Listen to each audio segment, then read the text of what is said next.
Hello and welcome to the Unleash podcast, brought to you by Embrace the Power. Unleash your potential, make your impact. I'm your host, Amy Lee Miller, and joining us on the show today from New Jersey is high-performance coach and philosopher David Kaspar. David has a Ph.D. in philosophy and has written and published 2 books and numerous articles, and also teaches at Rutgers University. David, thank you so much for coming on the show today. Welcome. Oh, thank you, Amy, and thanks for having me. Absolutely.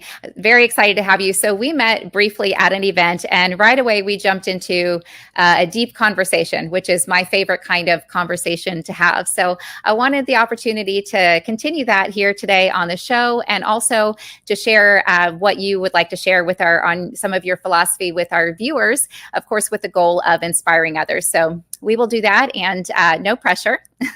All right.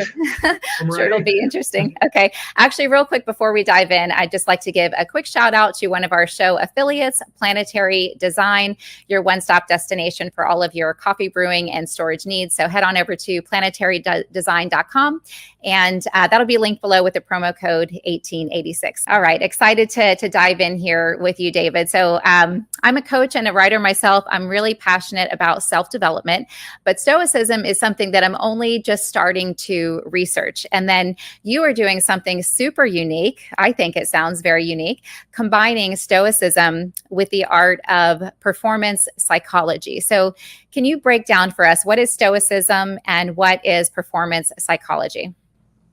All right. Well, Stoicism is an ancient philosophy. Around 300 BC, it officially became a school. And the Stoics drew from the works of Plato, Socrates, and other ancient philosophers. And they, as a school, they had about a 500-year run until about 200 AD. Okay. Soon after Marcus Aurelius, who was the emperor, died. He was also a Stoic. Mm-hmm. And there are certain distinctive things about this philosophy that make it attractive to many people today. And it's currently enjoying quite a popular boom. There are, many groups with 100,000, 200,000 members just discussing Stoicism. And the goal of Stoicism is to enable people to live their best life. And it sees living that best life in the following way: making your psyche, your soul, your psychology, however you want to put it, as excellent as possible. And the word that the ancient Greeks used for this state of mental excellence, they used the word virtue.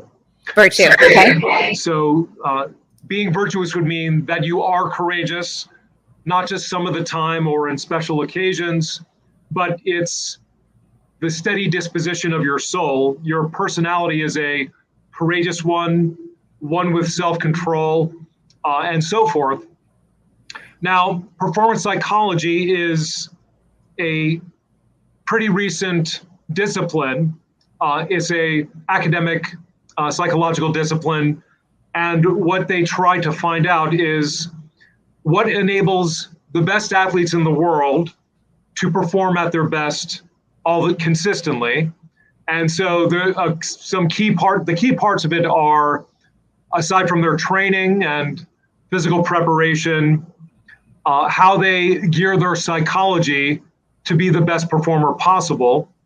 And there's a bit of an interesting story as to how I came up with my own personal development system. It's called High-Performance Stoicism. Mm-hmm. For many years, I had been thinking ahead toward to making a great high-performance program. And a couple years ago, I was going through all that I read, all my notes, my own experiences, experiments I had done on myself. And I started to develop what I thought was an outstanding high-performance personal development program. And then as I was going through it, I said, okay, well, the Stoics have this. Okay, the Stoics have that. And then I started to realize that it kind of came in a flash of insight in my mind. I said, Stoicism just took over my program. So, oh my goodness. So you had, just to interject real quick, so you had the idea to come up with a program to help maybe just the everyday person who wants to become a high performer. Your program initial coaching goal was to focus on performance psychology, but then you realized that Stoicism also could or did play a key role as well in becoming a high performer. Yes, and what happened is that became the framework of everything I was doing. And there's some things that are in Stoicism that everybody would be familiar with today from personal development, that the Stoics were the first ones to really develop it. And I'll just give you a couple examples. Reframing, improving improving your perspective, taking a larger universe wide, you could say, perspective. And if something bad happens to you, don't say, Marcus Aurelius says, don't say something bad has happened to me. Say, bearing this well is good fortune. Right. So, I've started to research Stoicism, and that's one of you can let us know if it's the key concept, but I understand one of the concepts of Stoicism is focusing on not what happens to you, but how you respond. Is that the key framework? That is certainly an important part of it. And one of the things, and I was interested in a lot that was going on in personal development with Stoicism as it was becoming increasingly popular.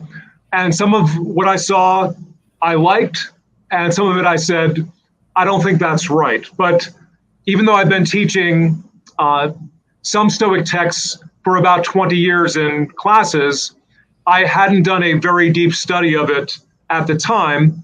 But the more and more I got into it, the more impressed I was, which is different than most philosophies I've experienced, where it can look really good in the beginning, but the more you look into it, the worse it is. But I was impressed that new things kept coming up that I said, oh, the Stoics really had a great idea about this, concerning all aspects of life. But you are right in terms of what most people initially look for in Stoicism is, this is going to help me to deal with unpleasant situations better, to not get thrown off course. And it is how you respond that matters the most. And another key point that people that pick up the idea of how great Stoicism is, that many people focus on is some things are up to us and other things are not up to us. And what happens is not up to us, but how we respond definitely is. Right. Yeah. So I was researching. I understand that. So the goal is, one of the aspects of Stoicism, the goal is to respond well, and to do so with one of the four main virtues. So let me know if I have these correct. So you want to respond to situations with courage, wisdom, temperance, and what's the other one? Prudence. Justice. Justice. Yeah.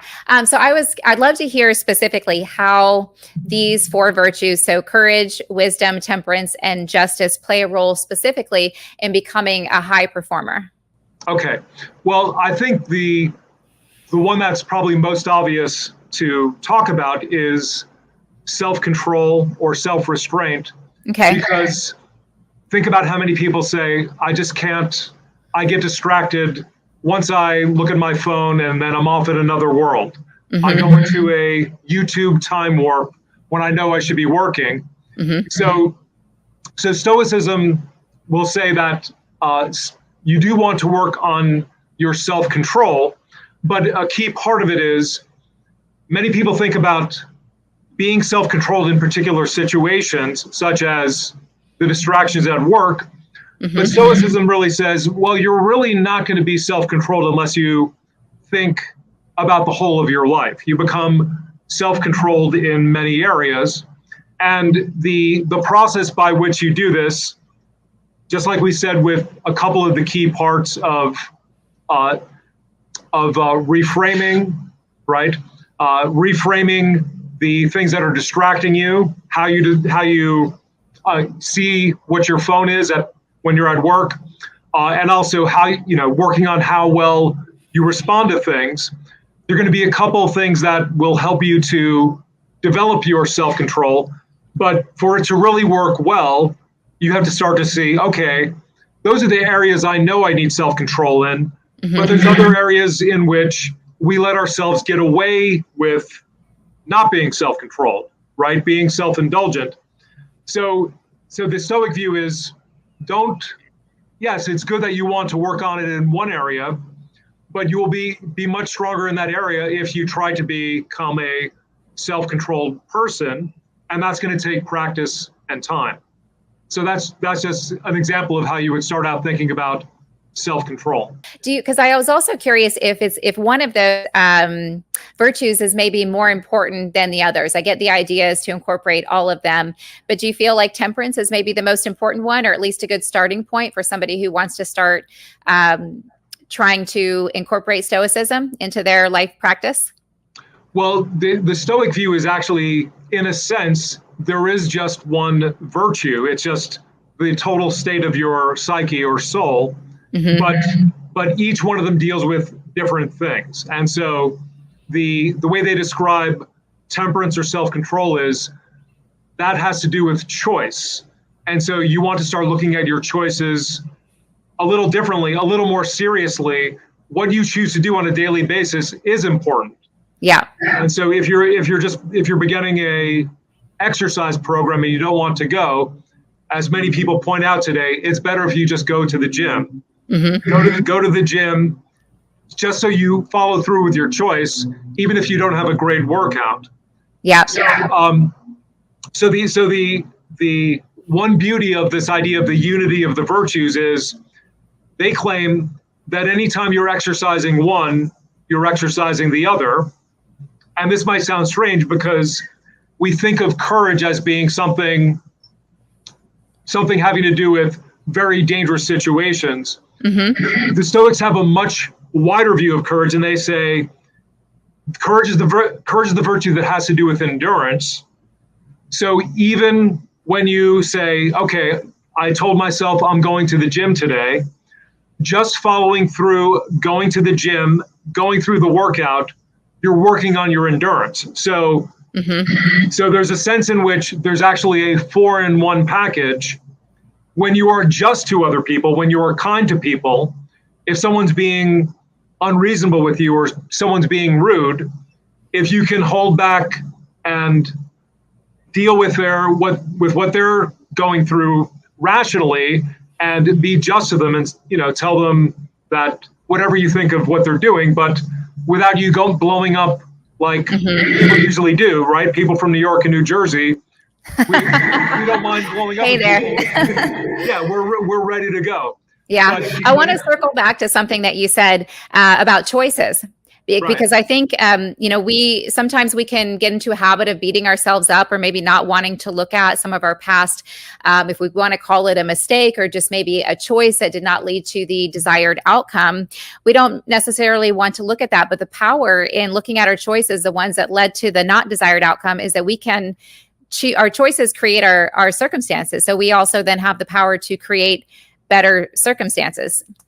Exactly. No, I agree. And one part of what you said is very important, because one of your goals is to, and I think this is the best way of putting the whole philosophy in a way, harmonize with reality, right?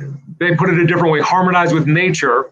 And so some of the things that means would include, okay, what's the truth about my life right now? Look at it seriously, and welcome the information that you get, and connecting back up with what you said about how to respond well to things, one part of that is that you want to make the reality around you so important that you just harmonize with it. There's no fighting the circumstances that are, in a way, they're out of your control. They're more, in a way, many times bigger than you.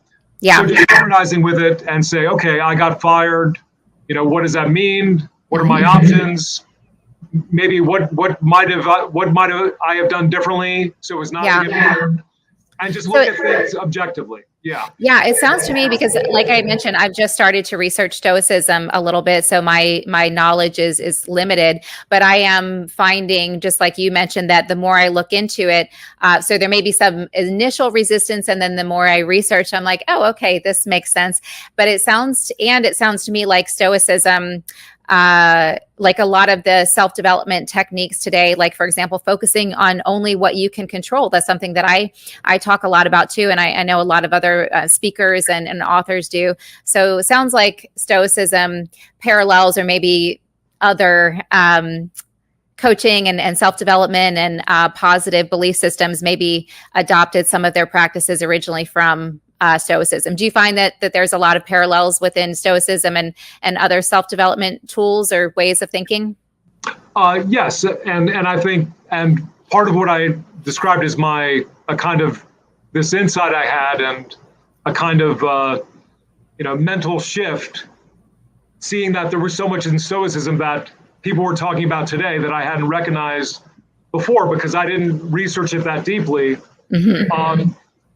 And I'll just give you one other thing that the Stoics are very big on, which is that if you do a little, so on the example of self-control, if you start to be more self-controlled with the little things in your life, and you are consistent with that, then pretty soon you can take on bigger things. Mm-hmm. You have to start somewhere. And start with something. They even talk about starting with something small.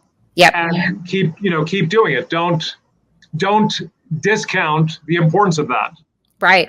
Yeah. And then when you set a small goal, that's, part of SMART goals. It makes a really big goal, or the daunting, what can seem daunting, the self-development, the choice to really start improving your life can seem daunting. But if you just break it down, one step at a time, and then you set a small goal for yourself, it's much less overwhelming. And then you've also really raised your belief in yourself, your confidence. You achieve this and you're ready for the next thing.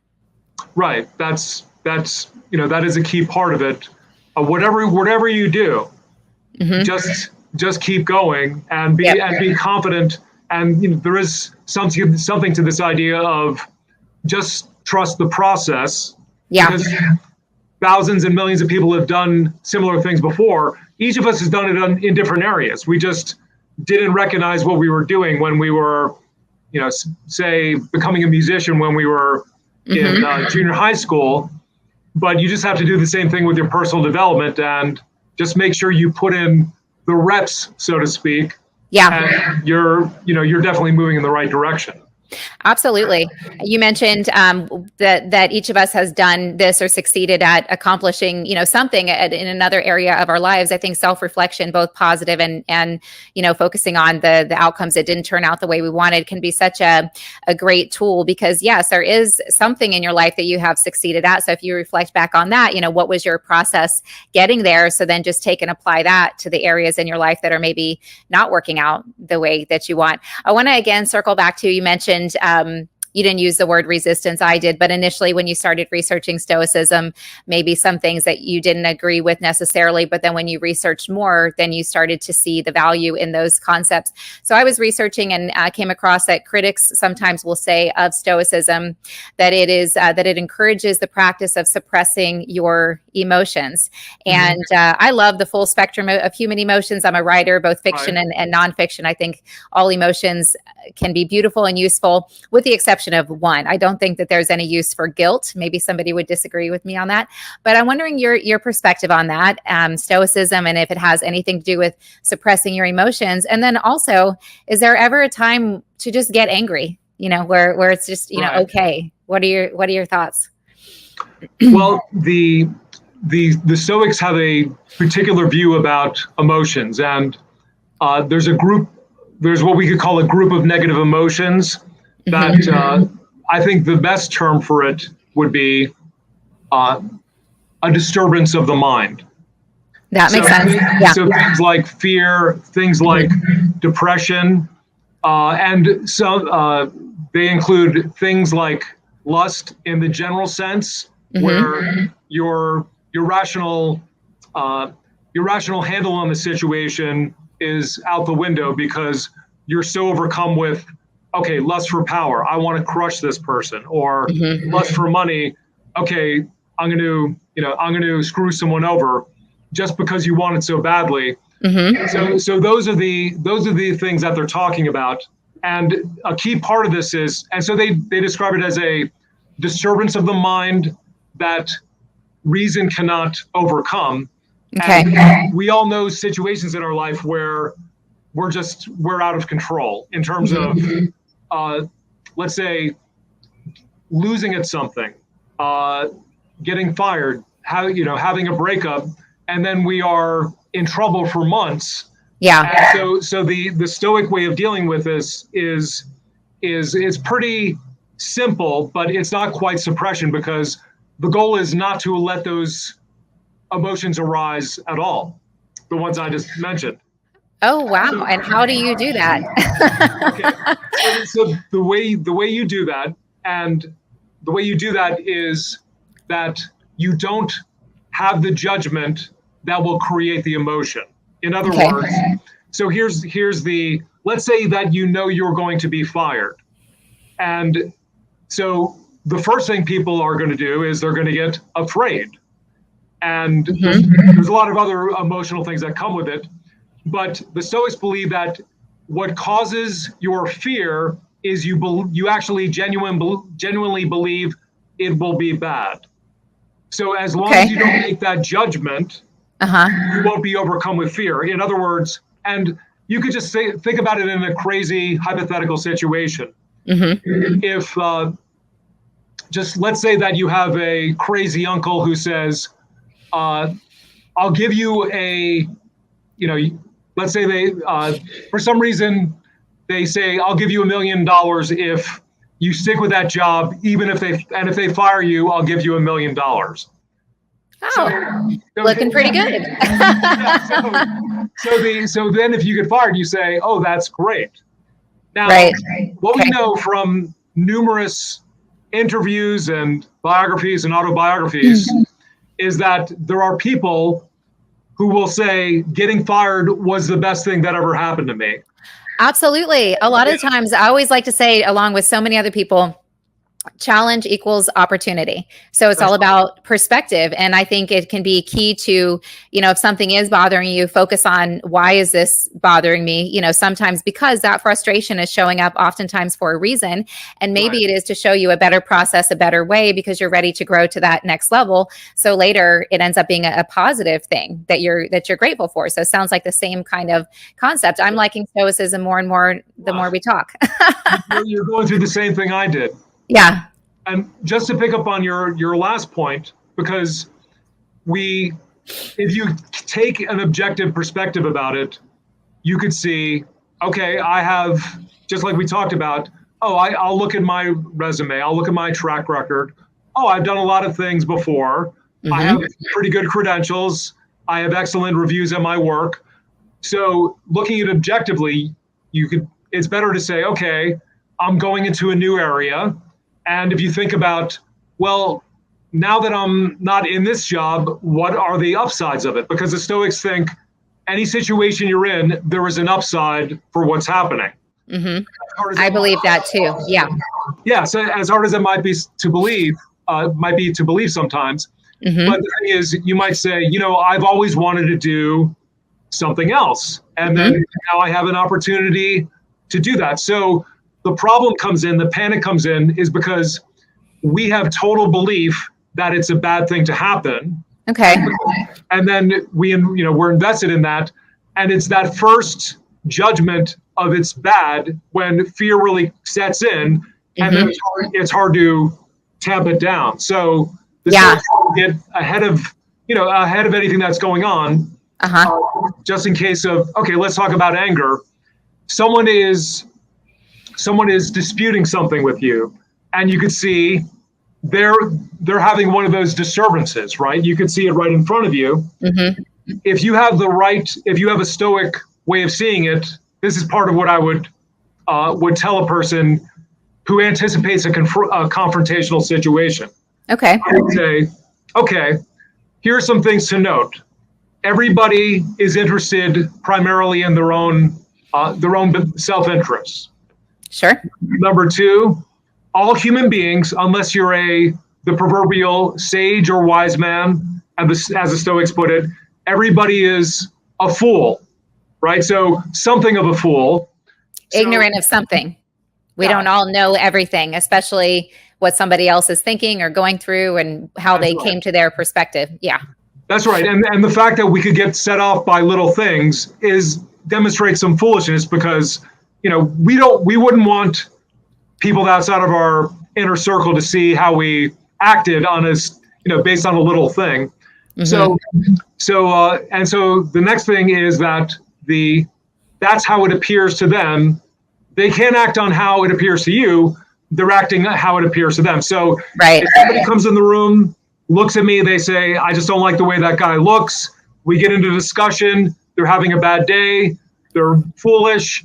And then when you start to keep those things in mind as it's happening, you're less likely to be angry. Yeah, that sounds like one of the four agreements.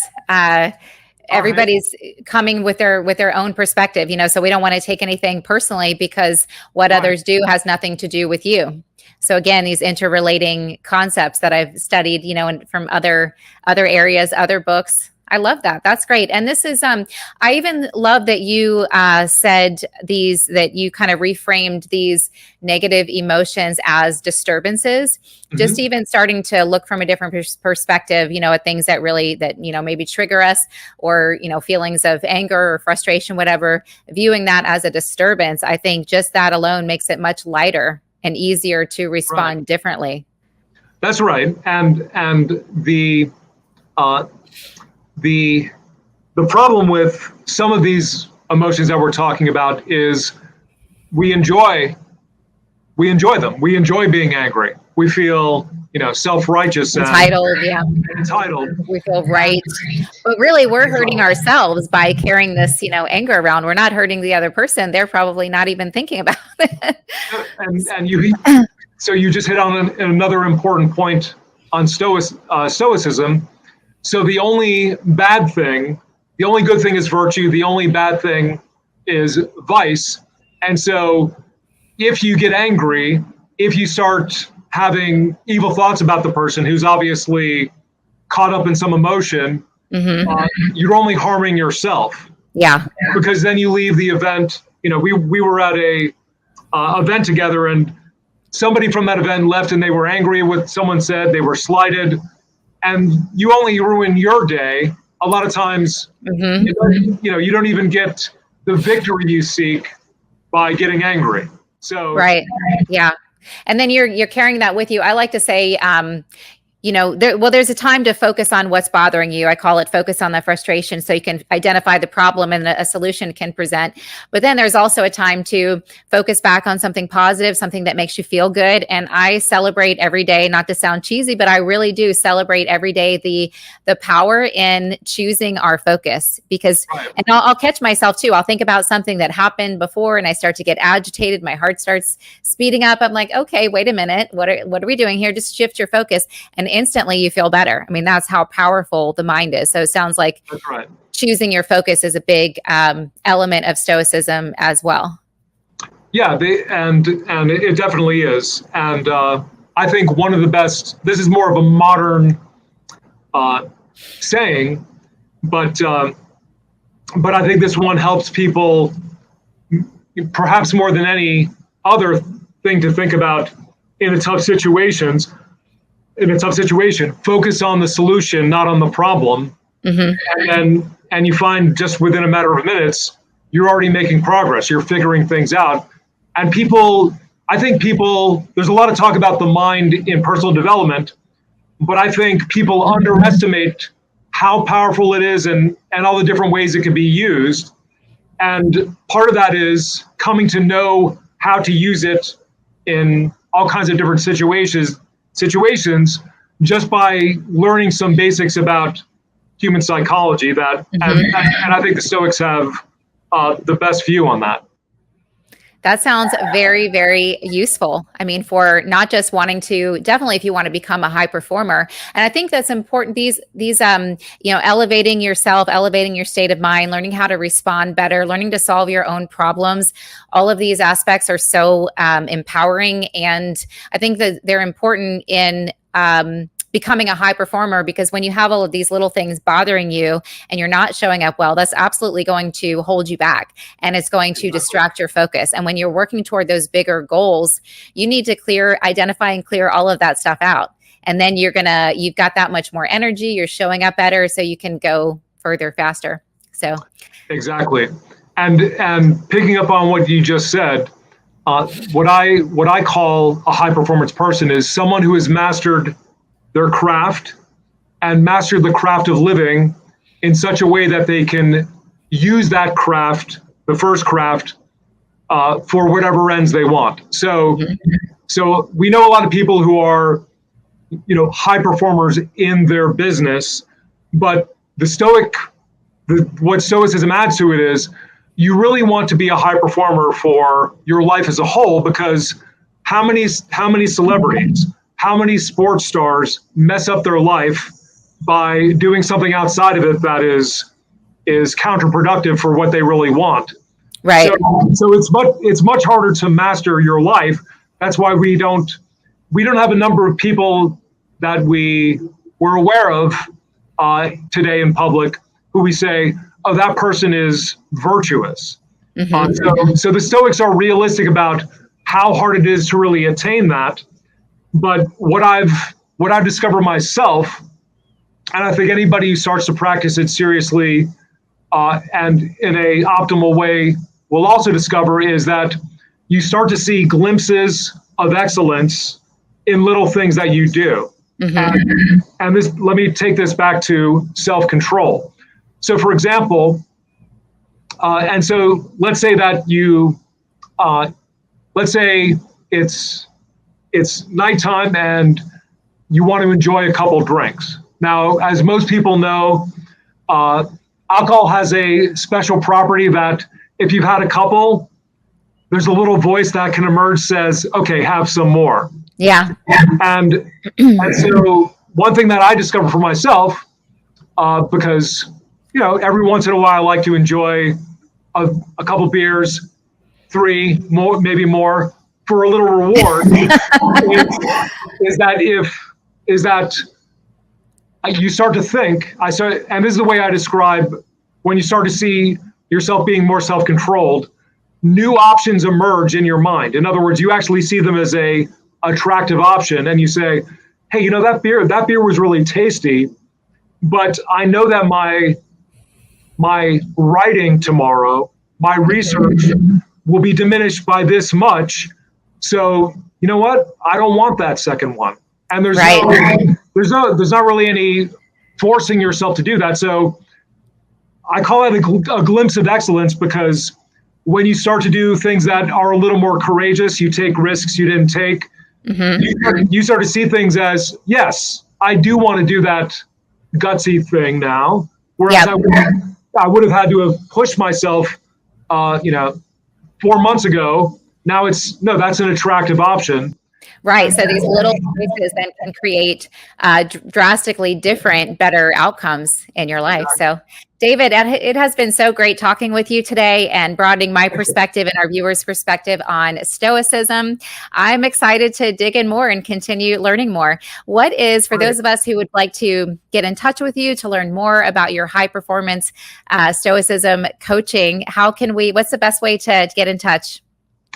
Well, the best way to get in touch is at high-performance-stoicism.com, one word.